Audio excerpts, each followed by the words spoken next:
Hello, stroke warriors and TBI survivors everywhere. This is Ralph Cortese again with another survivor interview. Today we're going to be a little different, but it's the same in a lot of ways too.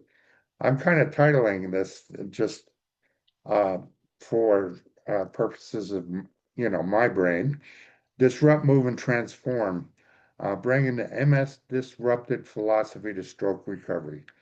And to that end, I'm going to introduce Kathy Chester. She's the founder of Disrupted, and her MS diagnosis was in 1999. She's got a fitness training background, and her work empowering others through disruptive disease philosophy is so incredible. I was excited to talk to you about this. So, welcome, Kathy. How are you? Thank you. I'm great. Thank you for having me. I'd love to hear about your initial MS symptoms and what it was like mentally, physically, Sure. psychologically to receive that diagnosis. Well, I was in my 20s, not yet quite, not 30. I already had two children, babies, and I was very shocked. I had some symptoms that I was, very athletic. I was into any sports. I coached, I did anything. And so was really, really shocked by the diagnosis. I had some things that I was sneaky about, didn't tell doctors, didn't want to go to doctors, didn't like going to doctors, never went there. Why did I ever have to go to doctor? So actually, this is quite common. My first symptom was actually optic neuritis. So I couldn't see, still can't see out of my right eye. And that doesn't happen often. So optic neuritis will kind of come and go with MS patients and with other issues. And this bugger just wouldn't go away. And back then, they would just pump us with steroids, IV steroids. And so years later, when our jaw's messed up and we can't figure out why we're getting so many, root canals, they realize, maybe IV steroids are not the way to go. So we don't do that so much anymore. But that was my first symptom, and I was actually diagnosed by the ophthalmologist. So it's always on holiday when we're diagnosed. I don't know why, but it was Mother's Day, and I woke up and couldn't see. And so it felt like something was in my eye. I kept like trying to scratch it out, and kept as the day went on, it was getting grayer and grayer. And then the next day, I went to the ophthalmologist, and he was a younger ophthalmologist. And by the end of our visit, he came and sat with me, and I thought he was choked up, and I thought, this is not good. Why is he choked up? Oh my So gosh. very, very kind, very compassionate doctor. If you see my therapy dog roaming around, she just doesn't know what to do if I'm not with her. So my little golden retriever is all over. Um, I felt like he was in my house. He was like, is there anything else happening? Any numb spots? I didn't share this with anyone. So I was numb from my shins down. But, I don't like to complain about anything health-wise, that kind of stuff. So I was like, yeah, but I know there's gravity. My feet hit the ground. By the way, how do you know? So he said, well, so as we talked a little bit more, he said, I think you might have what's called multiple sclerosis. I'm like, what? At that point, I didn't really know my grandfather had that. Um, and all I could think of is Annette Funicello, right? I'm like, so she's in a wheelchair. I can't have that. And so went to the hospital. They did, who doesn't like a spinal tap? They did that. They did MRI and found actually that I had quite a few lesions back. They could tell back from probably high school, maybe younger, that I actually had it. So, so we started, they back then they gave you a lovely VHS tape, and they showed some older couple like going on a stroll or like a little bike ride. And I was like, I threw both of them out. I was like, screw this. And so my way of dealing with it was I wasn't a runner unless it was a sport you did short runs, but I decided to take up running. and I was just going to run the disease out. That was my plan. If I run fast enough, I'll run it out. So that didn't work.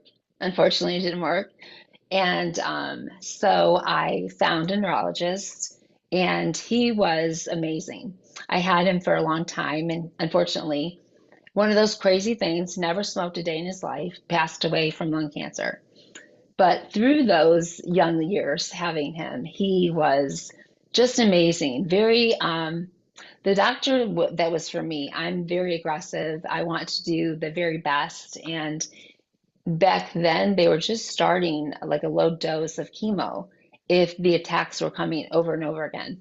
And mine were. So we did that. Excuse me. These allergies here, this humidity that we've got in Michigan right now. Um, so I was dealing with that, doing the chemo, and that did halt it for a long time. So dealing with all the fun of MS. So those are my early years of having it. And I've still remained extremely active with it. And I do believe that that is why I've been able to do so many of the things I can still do. I'm curious, and then, being stroke warrior radio, the similarities, we talked before we went on Yeah, air a little bit about their similarities. It's a neurological thing, correct. pretty much the same as stroke, except it's Yeah. not a brain attack. It, It's a well, it nervous. is considered, yeah, a central nervous system for MS. But if you think about it, is still a brain injury, right? Our brain has been, and it is like our brain forgets. It's the brain fog. It's the cognitive stuff. It's why do I do this to do that, and why can't I walk this way anymore? And why does this not make sense? And if I drive, why do I want to put my foot on this pedal instead of that one? So it's some of those same kind of things. Or why do I want to walk this way? So there's saying when I'm teaching and I'm working with my clients that are either MS or stroke, a lot of similarities. So very, very interesting. Yeah. Tell me a little bit about your early recovery experience. Recovery. Was there therapy after the chemo? Okay, gotcha. Did you have to do those kind of things one of the things that didn't discover until 3 years in was the mental health aspect, that I needed counseling for that as well. Did you go Yeah. through all that? Back then, unfortunately, with MS, no, they didn't really have that. Unfortunately, let me tell you what they had. The first support group I went to was actually in a scooter shop. So how depressing is that? So you Right. got these young people, and we're all like this, and we're all looking like, and I'm just like terrified, and I'm looking at my husband thinking, I'm not. I want to leave right now, and I couldn't believe that this is supposed to be a support group. We all have to look. Are we picking one out after? And it just seemed like such a sad place. And honestly, everybody in there was sad, but always trying to find the silver lining. That's how I met my neurologist. There was a younger kid in there that kind of probably saw my eyes like saucers and said, "Hey, can I talk to you for a minute?" And I was like, "Sure." And so he said, "Have you heard of this doctor, neurologist?" And so, besides support groups, I mean, there really wasn't. Nobody referred you or said, like, "Do you want to speak to someone?" Not even like testing, cognitive testing, nothing like that back then. You were originally told rest was the key. What led you to embrace movement as medicine for your diagnosis? Like I said, with my grandfather, learning after my grandfather and my aunt, I just kept thinking, and with all of the anatomy that I was studying and all of the sports and stuff it never made any sense to me that if I have a disease that will atrophy my body and slow my body down, why will I help it and just rest and just lay down all day? Will I just watch? Back then, Netflix wasn't a thing, but am I just going to learn to watch soap operas? What am I going to Yeah, do right. with my day? So I just not understanding we do need to rest. We can't just go, go, go all day. But our biggest defense that we have is exercise, is movement. So it didn't make any sense to me. Fortunately, I had a neurologist that had the same thinking. We don't always get that, but I did. And so when I told him, if you're going to tell me to rest and to sit down all day, I'm not going to listen. So he said, I have a feeling you're pretty spunky. I'm like, I'm Italian, I'm spunky, and I have to move. So, we worked really well together. I started running. I wanted to do a full marathon. And so he was a funny guy. He sat me my next infusion. He sat me next to a woman that had ran the Boston, and she had a severe MS attack after that. And I looked at him when he came. He'd always come back and see his patients. And I looked at him and I said, "Don't think I do not know you did this on purpose."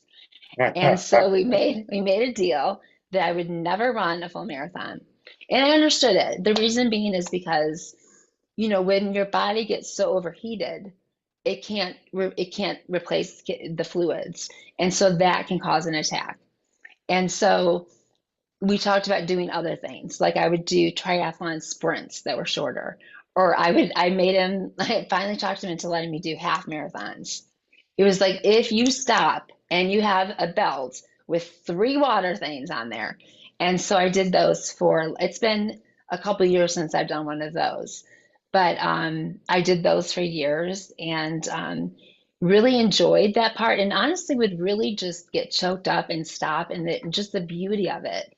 And that didn't matter how fast I did it, but that I did it, was just really just inspirational for my own self, and felt like I was doing something to just fight back this disease. Yeah. We didn't understand at that time that that was our biggest defense. I just knew I felt so much better. I think it took the MS Society.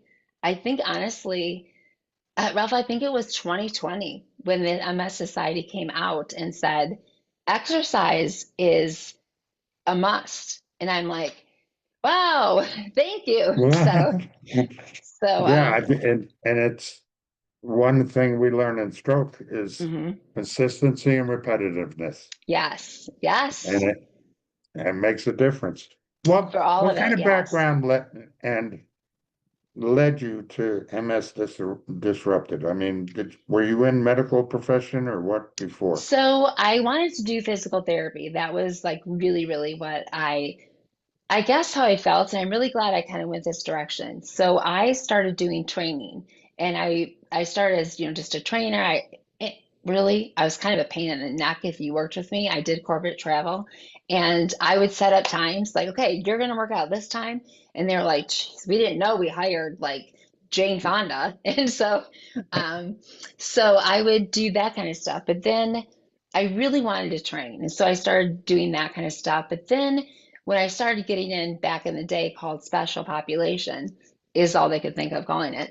So I started to get more into like stroke survivors, and all of the different autoimmune diseases and how similar they were to work with. And then anytime someone came into the studio with something, they're like, "Oh, Kathy can help them. Kathy can help them." And so what it really did is I got so interested in working with these different patients and clients that what I really enjoyed is what next after physical therapy. What next? Because there wasn't anything. It's physical therapy, and then good luck and Yeah. best to you. So I wanted that what next to help those clients that are on the other side of physical therapy. And so that was really the niche I found that I really enjoyed. And so through the years after, I opened up my own gym, and again, it was that struggle, that pull of having my own gym, but yet having these people that I really wanted to work with. So honestly, Ralph, it was 2020, and we're all in our homes. Nobody can do anything. We're all stuck. And that was really the time that I looked and said, they were talking about doing a second gym, and I was wanting to throw up, honestly, because I didn't want to. I really wanted to work more with the clients that were struggling with strokes, cancer, Crohn's, MS, all the stuff that rheumatoid and epilepsy. And I was like, this is where I want to move into.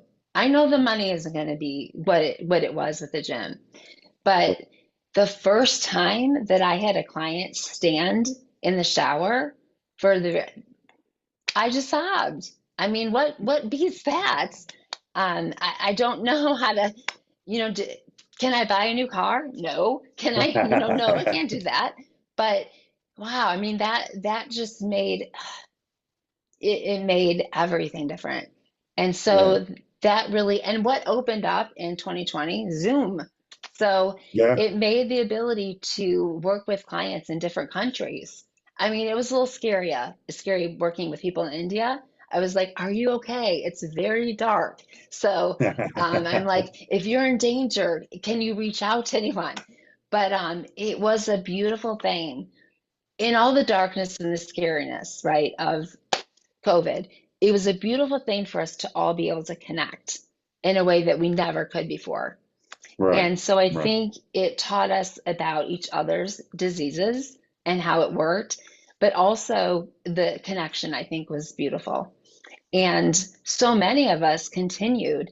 I have so many clients on Zoom now still that are so much more comfortable. And they show me they get excited about, this is my workout room. This is what, my husband designed for me or my parents. And I think it's amazing. And they've got their Yeah, yeah. signs. And so I really, really love doing that. And so I get, equipment together for them. Everybody's different. I work a lot with bands, things that are not too harsh. Bands tend to do a really good job. And there's so many different things. If they can't feel their feet, I'm not going to tell them, put the band under your feet and we're going to do like a back row. Well, that's not going to be helpful. It's going to come and hit them in the face. So, we adapt to things that are for them. Like for when I'm working with stroke patients, and MS patients, we want to learn, you'll understand flexion, right? We want to, a lot of times the knee just juts out. So we need to work on how to bend, how to have flexion. And so there's a lot of things in person, right, that I love to be able to touch and help with those things. But on Zoom too, there are several things that you can do. And it's just about that creativity, just being creative with it, I think is, and also knowing that they're seeing either their occupational therapist as well. And I'm just another piece of the puzzle for those clients. Yeah, it took me a long time to understand. They put me in PT. I didn't realize I needed OT until like 3 to 6 months later. And then now, as far as I'm concerned, it's 12 therapies.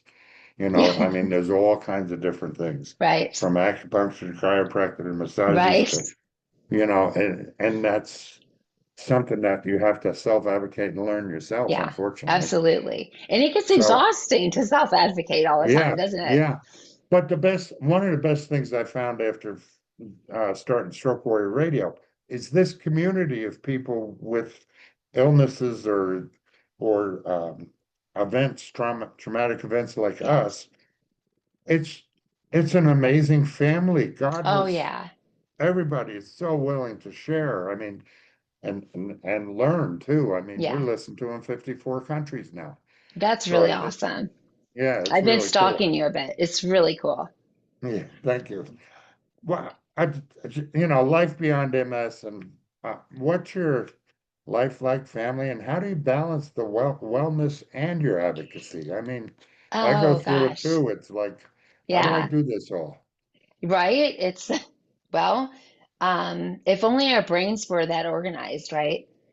It's the Yeah, one thing I wish I'm like, I'll tell people if you can do notebooks, great. Sometimes I'm not too great with them because I'll write in my health notebook, a workout notebook, a workout sheet. I'm like, I have to do really well with labeling. So I have to really sit down at a good time because you're probably the same. most of us, I think, know the hours were good. And then the hours that the kids would say this when they were younger. Oh, mom's neurotransmitters have shut down. I don't know where they got that, but it was true. It's like we can no longer ask mom questions because she cannot respond correctly. So, or take advantage of me was a good time.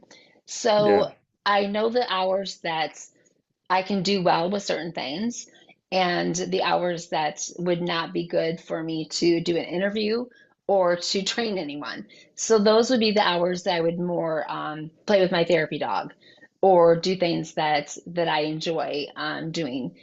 And during that time that I can do that, maybe scheduling things. So it is really learning about you and where your safe times are and organizing. I have my new grandbaby, which is the highlight of my life. And that's good for getting uh, old. oh my gosh, she's so funny. I have bruises everywhere from going down water slides. And my daughter's like, you're just doing this because they keep asking you how old your daughter is. And I'm like, well, kinda, I like that. So, but it's just so fun. And I really take time in my week to look at days that I can have rest time. I'm not a sleeper. I don't know how you are with sleep, but we have a lot of patients that will do great sleeping, and some of us are not great at sleeping. So I always really try to talk to the people that are like me, and all the things that we know: caffeine, stay away from it at this certain time, screen time, which is hard, right? Because you want to wake up and I'll just watch this for a little bit. Don't do it. Um, and also take yourself out of bed. If it's been half an hour and you're still just, flopping back and forth, take yourself out of bed for a little bit, then come back in and see if you can go to sleep. So I think, trying to navigate your week, I always try on Sunday to try to make that time to think about, okay, what am I going to be doing this week? And what are my social plans? Like, what are things I want to do for me that is not just work, work, work, work, so that by the end of the week I'm exhausted? And what can I do for family stuff that will not just the to-dos, but that will also keep me going and bring that spark, that we need. The tenet of MS Disrupted is based on the five pillars of disrupt your disease. What does that Yeah. mean? So the word disrupt came from I've loved that word. Um, I think it was 2015, and that's where I started my personal training. So I love it because it can be used for so many things. Disrupt your idea of what you thought you could do. Disrupt the idea that you thought you could only do this, but guess what? You can do so much more. Disrupt your everyday things, your everyday movement, that could have just been this, and this. Let's change it. A lot of things that I'd love to do with people is let's confuse things a little bit. It's good for us, for our brain, and it's something that you don't get bored of. I get bored if I'm doing the same exercise every day. So let's change it up and let's get more exciting. Let's disrupt that. And so I like to use it in a powerful way, and in a way that makes you feel more empowered. So I really love to use that in pretty much everything I do. I put disrupt in it. So I really think about disrupting your disease is kind of, also giving the middle finger to it and saying, I'm going to disrupt you because you disrupted me. So, so many ways I use that word. Yeah, yeah. I love the way you do though.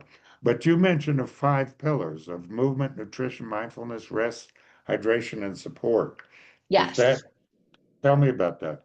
So, well, now I didn't write that down, so you're gonna have to keep repeating that to me because I didn't sleep last night, remember? So my brain fog Yeah. is so yeah, hydration. Oftentimes I would say with that, I get so often, it's funny because I'll have like, and I'll just use a male, for example, who hasn't been able to do any workouts at all for a long time. And a lot of times it's just the depression. kicks in. We all know that. It's depressing, and he hasn't been able to work out in a while. So let's say we've begun our workout program. And now let's say he's done some back rows and he's done some bicep curls. And now the next day he wakes up and he's sore, right? And so he's going to call or email me. What in the heck is this? And I'm like, lactic acid. And he's like, oh, that's right. I haven't had that in forever. And so now he's feeling all pumped up and ready. And now I'm going to say, but remember, also your muscles are dehydrated. And oftentimes we forget that. So we need more water, more hydration. We forget that in the heat and in our movement, the first thing that we forget is dehydration. Our muscles dehydrate. So we've got to hydrate more than we think. And so that oftentimes is what we're missing. And that oftentimes is what we neglect. So hydrate, hydrate. We've talked about movement a lot already, but the next one's kind of come to the forefront lately in the national picture about nutrition. Yes. What do you suggest on that? On that one, I kind of stay in the place of think about like there's so many things that we can't really count on, like what the FDA approves and stuff. So I would say stay with, we always think about the outside of the grocery, not the outside, but around the grocery store, right? Not in the center. We don't want things when you don't know what an ingredient is and you've never heard of it, don't get away from it. Stay with fresh things, fresh vegetables, fresh fruits, um, meats that aren't real fatty. Not I would say sugar is the one we want to stay away from. And I know it's hard because it is tough, and sugar's in everything. But we want to be really careful with sugar because sugar is something that really gets us. And I always tell this to my clients, don't go crazy with it. Don't say, okay, I'm going to take sugar out, gluten out, this out, because then you don't know what in the world's affecting you, right? Yeah, So exactly. eat as healthy as you can. Put fish in your diet. Don't eat red meat every day. Put chicken. Not don't make it breaded. Don't go to fast food. Don't do that stuff. Your body is yours. You now have this precious thing you're taking care of, and you want it to last as long as it can. And so your job now is to take care of this body. And so don't feed it French fries every day, even though sometimes, gosh, French fries are really good. And it's okay once in a while, but don't make that your daily diet. Think about what you're putting in. Think about each thing you're having, how late it is. Make sure that you're getting a breakfast. Don't, you're not five. You don't need fruity pebbles, to have something good for you. And so just think about what you're eating. And the labels, goodness, labels aren't correct. I mean, make sure you're not just reading sugar. There's fructose, there's all that other stuff. Make sure that you're educating yourself on really what the labels are and how much sugar and stuff are in there. And pretty, I feel pretty good on that. I don't like to give people one strict, like the Mediterranean one Yeah, or something like right, that. right. Yeah. But it's my habit is I read the labels constantly, but I go straight to the ingredients. Yes. I don't read the nutritional stuff. I go straight to the Yes. ingredients and Yeah. I decide what I'm going to put in my body. Exactly. That's pretty cool. Um, yeah, we talked about support, but mindfulness, that's Yeah. become a big thing. I mean, Yeah. I've learned meditation myself Hmm. from one of Very my other important. contributors. Tell me Yes. about mindfulness.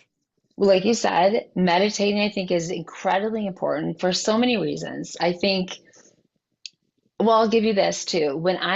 I love working one-on-one, and I do some Zoom classes, which I think are fun too, where you've got people they've got they're making that friendship together, where they're all together in it. But the one-on-one, I think, is special because you can have that time where I can see you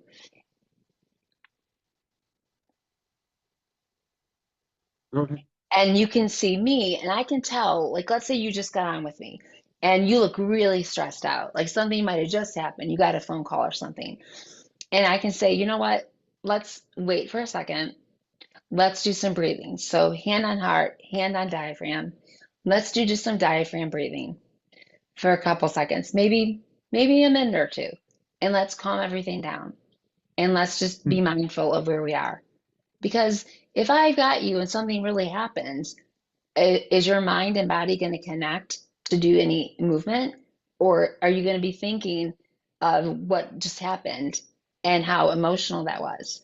So I think that connection, obviously, between the brain and the mind and the body, we know that brain plasticity we want, but also we're not ready to move until we've got that mindfulness and we're ready to do that. And sometimes there's so much emotion and so much going on up here that we're not ready to do anything as far as movement. So we've got to make sure that we're focused on that as well.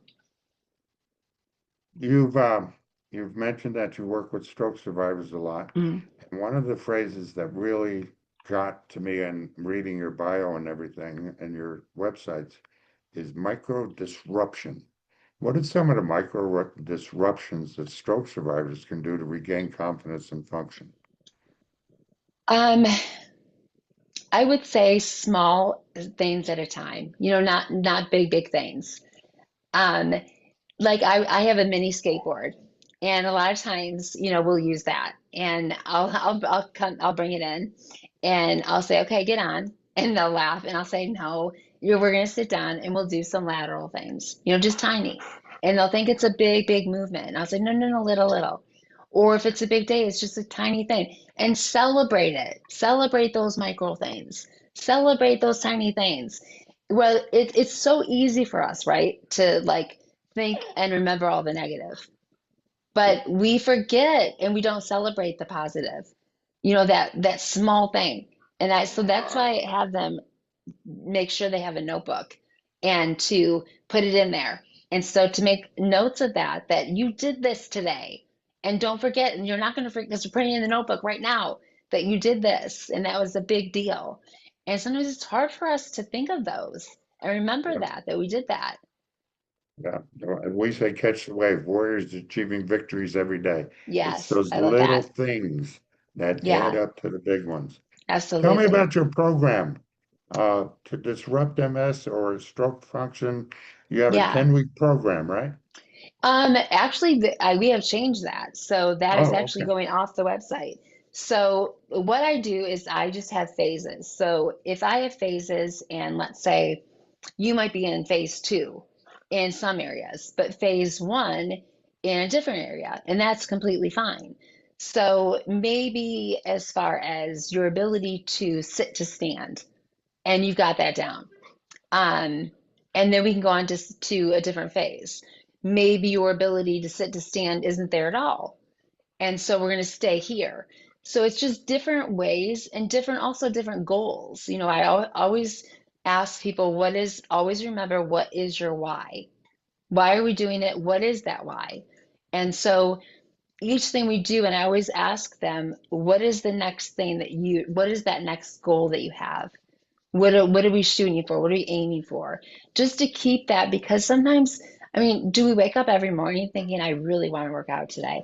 I really want to do this. No, I don't. So No. if I can keep them and keep myself remembering what is that why, that's a big help.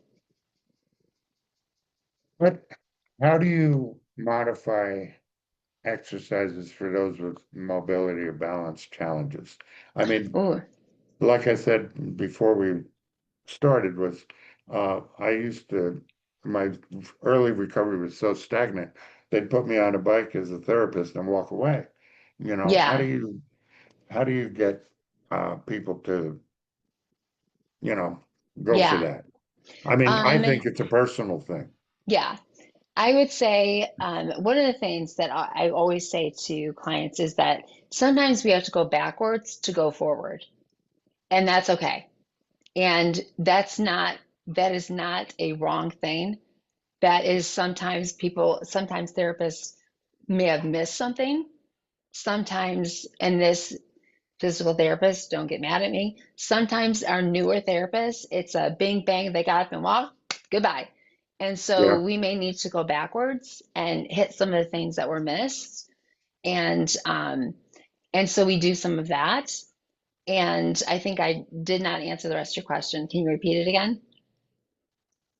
How do you modify exercises for Got it. those with mobility and balance challenges? So a lot of times, like what I'll do is, I have seated paid clients as well, right? So I've got a lot of my clients are in chairs, are in wheelchairs.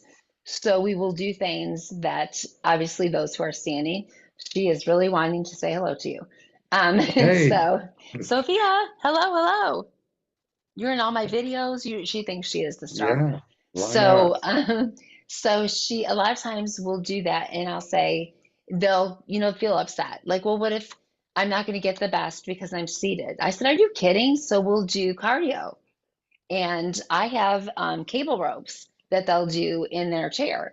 And so if they've got hand strength, or I also have some Velcro wraps that they can wrap around their hand, and we'll do some cardio with that, where they can grip onto the rope, and we'll do that. We'll do, run in place. We'll do this. And I'm tired. They're tired after that. And so most of the things we do with mindfulness is I don't do to music because I want them to be focused on what we're doing. Now we come to the end and we do some cardio. I will put some music on and we'll have some fun with the cardio. And that's a fun time that we Yeah, have. But I want them to always know we can do this seated or standing. And even if there's a lot of standing clients, sometimes it's just not a standing day. I mean, you know that, I know that. Some yeah. days it's like the legs just aren't being friendly. They're not working together. So, it's being, I think as a trainer and as somebody who is helping, it's being able to be think on the spot and knowing that client and saying we're good, we're going to do it seated today, or I had a seated workout but they're ready to stand, and just changing it up and being ready for them. I'm gonna jump to move it or lose it. What's give us a quick overview of your show and popular episode topics. Absolutely. I that Move It or Lose It. I had wanted to do a podcast years ago, and I started listening to different podcasts and really enjoyed podcasts in general. One I didn't want to do was with a girlfriend, and we would be chatting about stuff that we thought were funny, but no one else knew. And the guest had no idea what we were talking about. And I never liked that. I knew I didn't want that. And what I really enjoy about starting the Move It or Lose It one is I enjoy interviewing different patients and then interviewing different companies that are helping our lives more simple, designing different things, and different doctors, right? That we want to know, and giving them a chance as well to say what they would love to be able to do different. And so I enjoy that part of it, but then being able to learn about all sorts of different exciting diseases but that we may not know about, right? So that having someone come on and explain a disease that most people have never heard of. And I really enjoy listening to all of the stories that people have had, or caregivers coming on, and really having a bunch of caregivers coming on and really being able to share. I did one with couples that were, and the difference between that and well, how different that is, and with your marriage than it is with like a parent taking care, or you taking care of a parent, and the difference between that. Forgotten Heroes. Yes, What's your website? it is How do people find you? msdisrupted.com. Okay, and you do social medias as well? Yeah, and that is at msdisrupted. Okay. Um, how can stroke survivors in particular, being Stroke Warrior Radio, benefit from your podcast? I would say same. I mean, that I have a lot of the same things. I have a lot of actually, if you go back, I have Maddie, who she is one of the designers of Psionic, and so Yeah. I just had her. and I love her. And so Yeah, I Maddie's enjoyed, great. yeah. So I'm actually going to be doing some stuff with them. So I think that they all. Here's the thing that I love is that as we discussed about working and coming together, I think when we as people with a voice come together and we can, I think competition is for those who are just who are just very into competing and are very into themselves. And I love to have people who will work together because that is a team wanting the best for everybody. And I love doing work with different companies and with each other, like us doing things together. And those are wins to me. Yeah. I'm gonna go on. What is the one thing that you wish, I mean, we often say here is we didn't know what we didn't know. What is the one thing you wish survivors knew that they didn't? Ooh. It's not going to take you down. There is so much out there that you will learn and be a better person for. There are hard days, I will not lie, and it sucks. These diseases suck, but they make you better in so many ways. I can tell you it made me a better mom for sure. It made me slow down. I think I was the Energizer Bunny. I still kind of am, but it slowed me down to see things, to stop and enjoy the beauty of a garden. Don't think I would ever grow in a vegetable garden, but it slows you down to be able to see the beauty of things. Where I think some of us don't stop to see things. We're on this like America, like, we got to do this, we got to get this done, we got to make this much money, we got to have this many kids, we have to, and it's kind of like slow down. And so I would say breathe. It's going to be hard at times, but you're going to find enjoyment that you never thought you would. So don't be terrified. Just breathe with it, and you're going to meet some amazing people through this journey. One change that most survivors can make today. Move, movement, move your body, and don't stop. What's your favorite adaptive tool, fitness tool? Ooh, I have so many. Um, Well, how about one that most survivors should have? That's so many too, I guess. I know, I'm I'm trying like, to, oh gosh, you're asking the really wrong person. I would say bands, and I would say you need to have bands. I would say some kind of something you can do cardio with, whether it's a bike, whether it is if you're able to walk, whether it is. I I think that having the ability to do cardio and having the ability to do resistant training, and I would say, yeah, I would say adaptive as far as movement. I would say those are really big things to have that you need to have as far as movement goes. I love the bands too. I've got them Yeah, hooked up yeah. all over Because I the think house you can do because it. Go ahead. yeah, they're easy and you don't have to have weights. I mean, it's Exactly. almost as just like having a weight. What's one of your favorite mantras or affirmations that get you through the day? Ooh, if it doesn't challenge you, it won't change you. Ooh, I like that. Thank What's your you. favorite motivational song? Ooh, let's see. Motivational song.